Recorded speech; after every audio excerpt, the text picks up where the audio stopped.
What's up guys? Welcome to my Life as Lean vlog. So for today's video, makikita nyo na pauwi na kami ng aking munting kaibigan or kasama sa work na si Nicole. So tapos na yung shift namin yan guys. Nakapag-punch out na kami. So ayan, mag-aantay lang kami ng elevator. So ako tamang video lang dito. And then, ayun, nagalit ang bakla at hindi ko pinindot yung ng elevator. Pero syempre, yung kaibigan ko, more chika muna dyan, diba? While waiting sa elevator. So, ayun na nga guys. Yan, pasok na kami sa elevator. Then, press lower ground. Charot. So, alam niyo yun guys, nakakapagod din talaga yung lagi kang puyat. Tawag sa amin, bayaning puyat. Yan. Diba? Tamang smile yung kaibigan ko. Masayahin siya guys. So, yun. So, mabilis lang naman talaga. Nakababa na kami at ito. Yan. Medyo mainit na yung araw guys. Imagine, nag-out kami ng 9. So, medyo tirik na talaga yung araw niyan. Diba? Masakit sa skin. Akala mo naman talaga pinoprotektahan yung skin. So, ayun, tamang lakad lang kami ni Nicole. Diba? Yan. Si Nicole. Ayan guys, super init talaga. So, hindi madali talaga kumita ng pera. Mainitan ka, charis.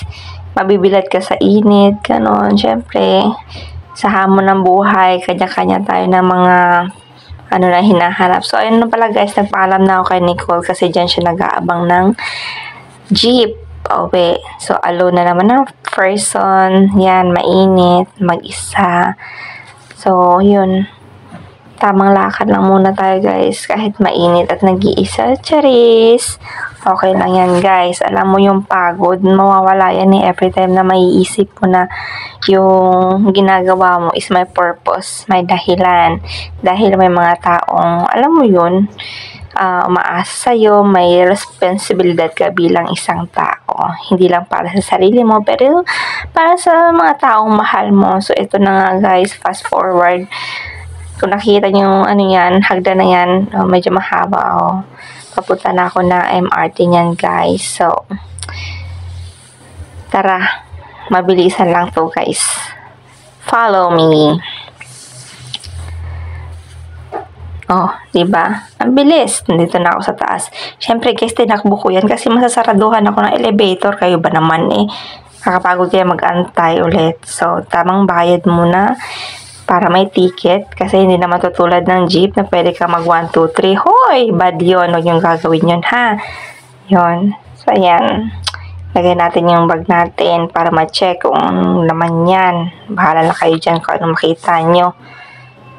So, ayun guys. Tagal naman lumabas nitong bag na to Yan, tamang punch lang ulit. Yan, single journey ticket. Kasi wala naman yung beep card. Porita ang atin nyo. Single journey. Pero hindi na ako single, ha? Sige.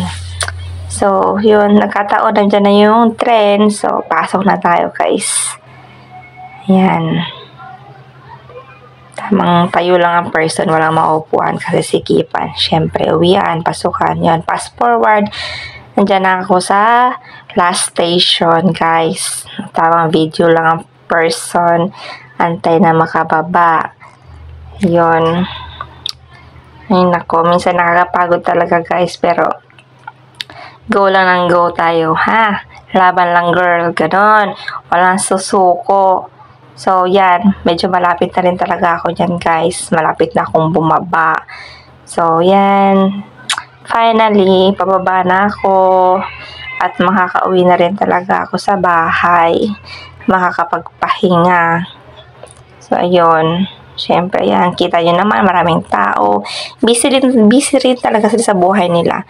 Mapapasok man or pauwi. Makikita mo na lahat sila nagmamadali.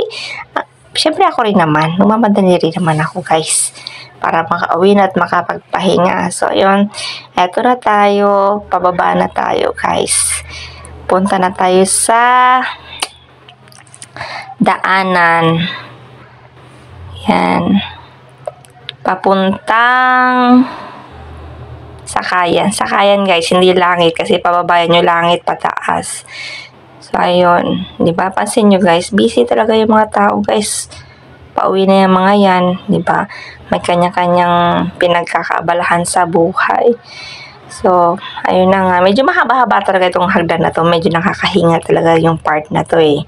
Actually, hindi pa to yung pinakamahabang hagdan na na-experience kong babaan. Diyos ko. Buti na lang medyo matibay ba yung tuhod ko dito guys. Medyo may laban pa talaga. Oo. So, ayun guys. Papunta na ako sa sakayan nito para makauwi doon sa taong nakalaan. Ay, charis! Nakalaan ng person. Kanino, girl? Secret. Charot. So, yun na nga. Si ate nagmamadali, oh. Carry lang yan, te. Gorang. So, ito. Malapit na talaga ako, guys. Konting tiis na lang. Tamang antay lang din talaga tayo dito, eh. Pero, syempre naman, hindi naman tayo VIP para lumarga agad yung sasakyan, di ba? Kailangan pa, si kuya naliligaw pa ata, eh. Saan pala? Parang hindi lang siguro, parang pati ata ako naliligaw na. Naku po. So, ayun, dito tayo guys. Sasakay tayo ng UV pa uwi. Ayan. So, for sure, punuan na naman to ngayon. So, tamang upo-upo lang muna. Kasi yung isang sasakyan dyan is, nakita ko, punuan na. Ayan. Chill lang. Muna mga pare. Ayun. So, ayan. Nakaalis ng isang UV. Ito na yung next. So, hanggang dito na lang guys. Mag-iingat kayong lahat. See you on my next vlog. Tingnan niyo ako guys. See you. Adios. Mwah.